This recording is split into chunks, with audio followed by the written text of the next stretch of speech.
Uncharted. La saga de videojuegos de Naughty Dog, inspirada en Indiana Jones, es una de las más aclamadas de la industria. Ha cosechado numerosos premios a lo largo de su breve historia y recibe homenajes en todos los medios. Los maestros de Naughty Dog abandonan una de las mejores sagas que se han creado en los últimos tiempos. El mejor juego de Indiana Jones jamás. Simplemente el mejor juego de lo que llevamos de generación. Y seguramente la mejor aventura que hemos vivido hasta la fecha. Uncharted 2 triunfa de todas las maneras posibles. Una de las sagas de videojuegos más brillantes de la historia del medio. Todo lo bueno que se puede decir de ella es poco. Vamos a estar 15-16 horas pegados a la pantalla con una sonrisa. Un juego que alcanza el sobresaliente en todos sus apartados. Cada sacada de polla que os va a dejar los pelos de punta. Logramos la mezcla perfecta entre la película y el Clase juego. magistral de videojuegos a la que nadie puede permitirse no asistir. Nota 10. Ante tanta lisonja desmedida, mi réplica. Yo no veo una obra maestra.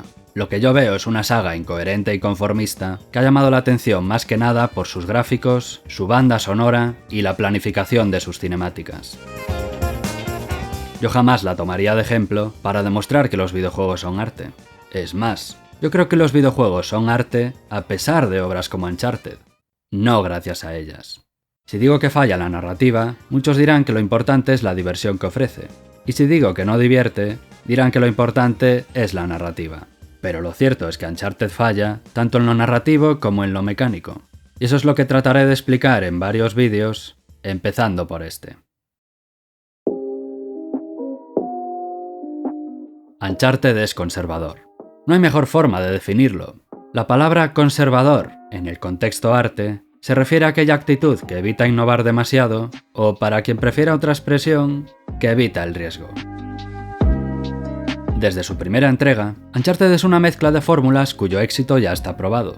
Esto no es malo de por sí, pero como mínimo, le quita el título de revolucionario. La temática viene de Tomb Raider, la puesta en escena principal de Resident Evil 4, las coberturas de Gears of War, y las cinemáticas de cualquier AAA. Aunque para ser honestos, las cinemáticas de Uncharted están más logradas que en la mayoría de juegos. Y de ahí su éxito entre los periodistas, que suelen dar más importancia a lo cinematográfico que a todo lo demás. El dibujo del trayecto que seguirán tus granadas, las pistas de los puzzles repartidas por el diario en un orden rígido, y las indicaciones visuales y la cámara lenta como ayuda para esquivar puñetazos, ya dan una idea de lo que Naughty Dog quiere ofrecer. Seguridad. La misma seguridad que se siente en Forza Horizon cuando activas todas las ayudas. La diferencia es que en Uncharted esas ayudas no se pueden desactivar. Uncharted es nadar con manguitos, es jugar a los bolos con barras, es comer sushi con tenedor. La intención de Naughty Dog es evidente. Cuantas más ayudas tienes, más fácil es derrotar a una mayor cantidad de rivales. Y meter más rivales en pantalla es visualmente más espectacular. Esa es la clave. Uncharted siempre ha puesto lo visual por delante de lo interactivo. Esta carencia se nota mucho en las fases con saltos y escaladas, que son una gran porción de cada juego. Todo está excesivamente guiado.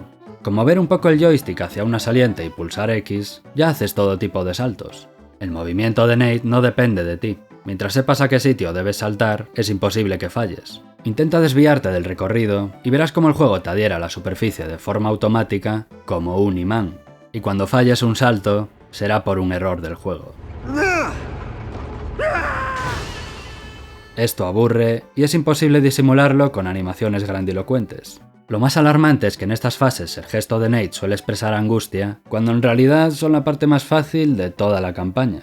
En las famosas coberturas vuelves a ver ese magnetismo que corrige tus movimientos, y mientras te mantengas a cubierto es prácticamente imposible que los rivales te hagan daño. Además, estos apenas se mueven de su sitio para hacerte salir, así que tienes todo el tiempo del mundo. Podrías echarte unos pitis aunque fuesen de liar, y morirías antes por el cáncer de pulmón que por una bala enemiga. ¿No vais a dejar que me lo acabe en paz, eh?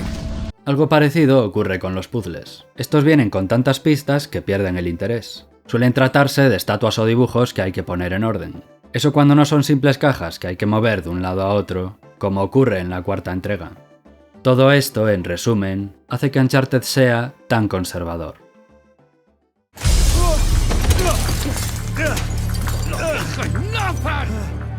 Las coberturas importadas de Epic son el recurso estrella de la saga.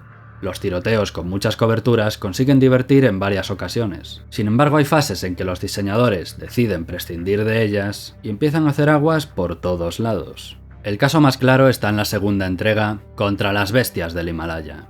Nate es lento y necesita apuntar, cosa que le entorpece todavía más. Mientras que el bicho peludo se mueve a toda velocidad, salta 10 metros y resiste las balas cual diamante.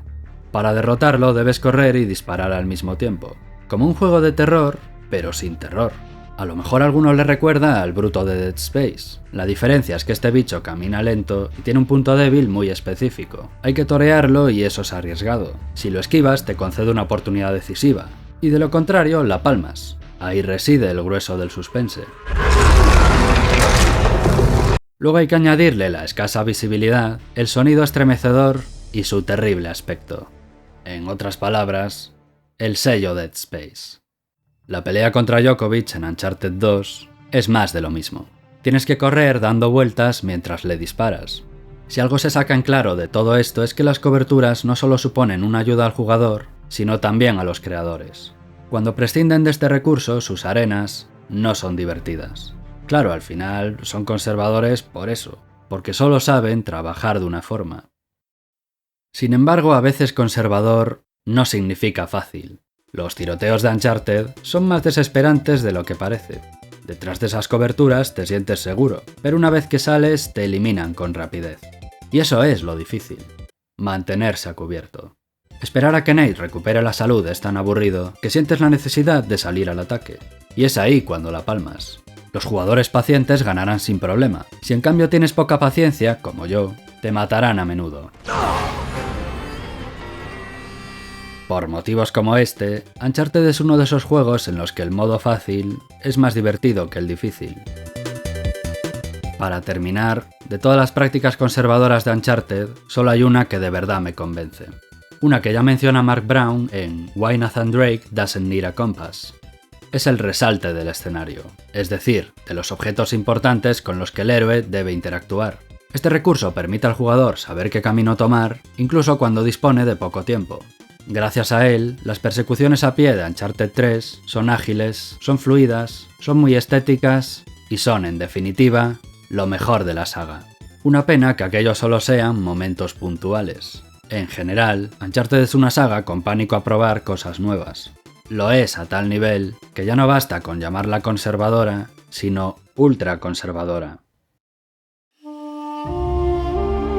Los bloques de color resaltado ya lo expresan con claridad. Nate debe tomar un camino, el único que existe y el que exige el guión. Y el jugador no puede, en ningún caso, romper las reglas y expresarse con libertad. Porque las mecánicas son esclavas de la narrativa. En Naughty Dog saben hacer gráficos potentes y realistas. Saben dirigir la mirada del espectador en sus cinemáticas y ficharon por un gran compositor. Pero su forma de diseñar videojuegos es mediocre.